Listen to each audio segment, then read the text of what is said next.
What I have here is Virpil's new Mongoos T50 CM3 base, and this thing has some new features Virpil are bringing to their products. I just want to make it absolutely clear that what we're going to be looking at today is the base box down here, not the grip. Already have a video out looking at the Constellation Alpha Prime joystick, which we have sitting on top of it here. We'll just be looking at the base. The products that I'm going to be looking at today was sent to me by Virpil, and I am allowed to keep them after the review.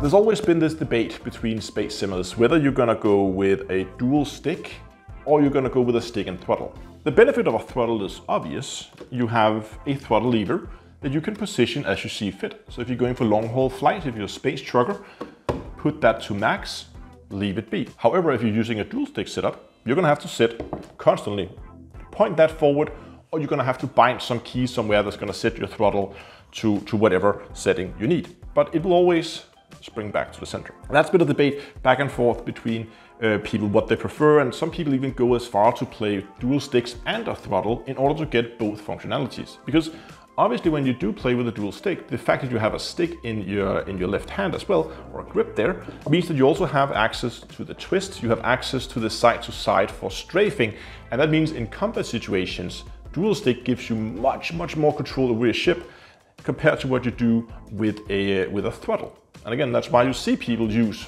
two sticks and a throttle, because they want to have that full control when they're flying with the stick, but they also want to have the comfort of being able to max out the throttle and just not worry about it. But the Mongoos T50 CM3 base changes that, and we're going to talk about that because there's a lot of customizability in this base. So let's start by taking a look at what you get in the box. Of course, you get the base, grip, it's not included, those are sold separately.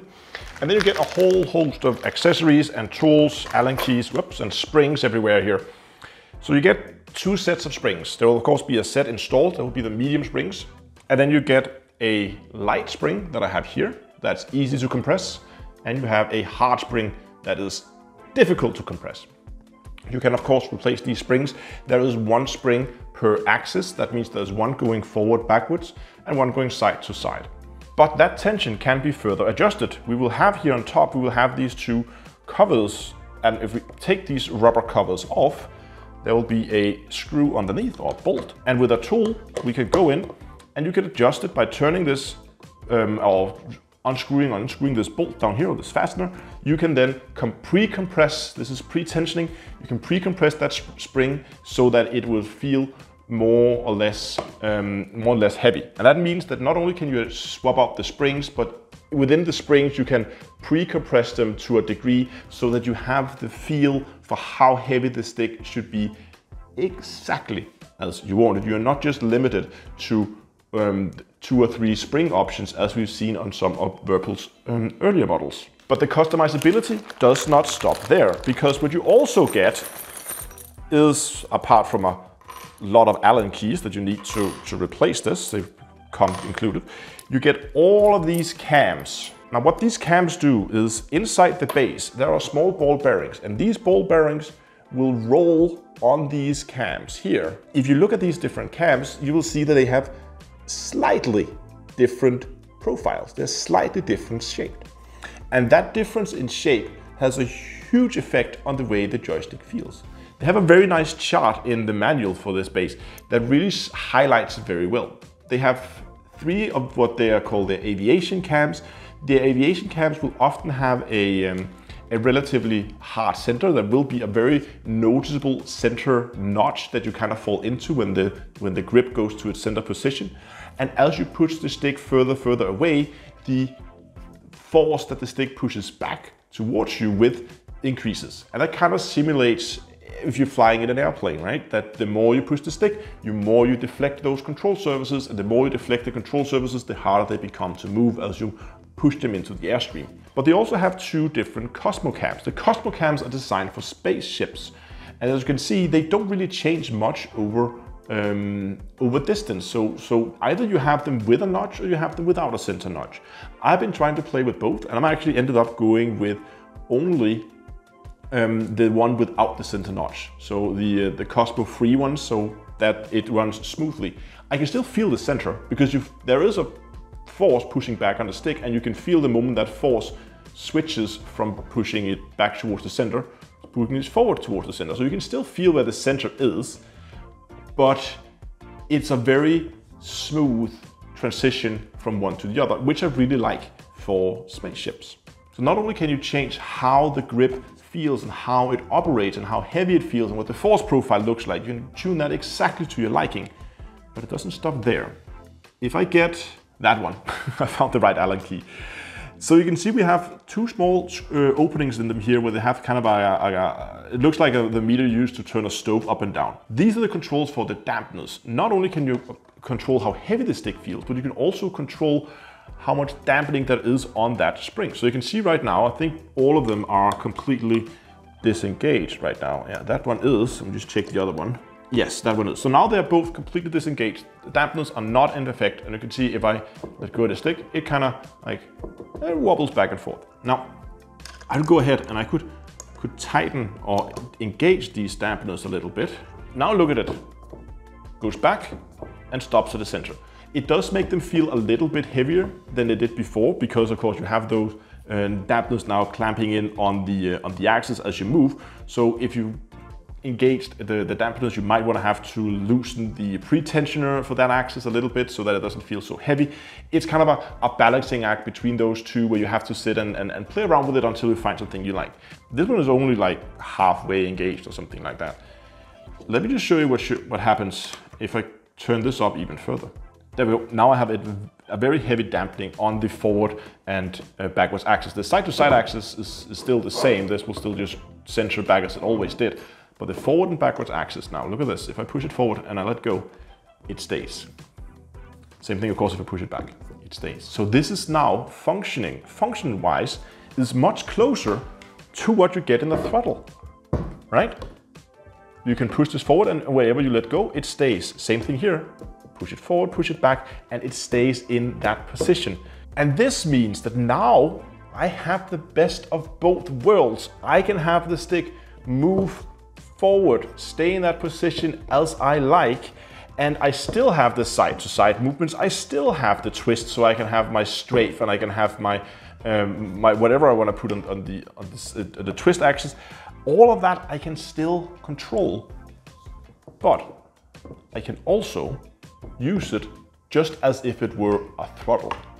That is an absolute game changer, and that means that that whole debate when you're going, oh, should I go HOTAS, should I go HOSAS, is basically done. It's over. Because now you have the functionality of a of a throttle, of a HOTAS setup, but you have the benefits of a HOSAS with the added controllability. Now, and just to really drive my point home, if you do what I've done here, and you get one of Virpil's set extensions, that means that now, I'm gonna have a left-handed stick on this so they can go on my left hand.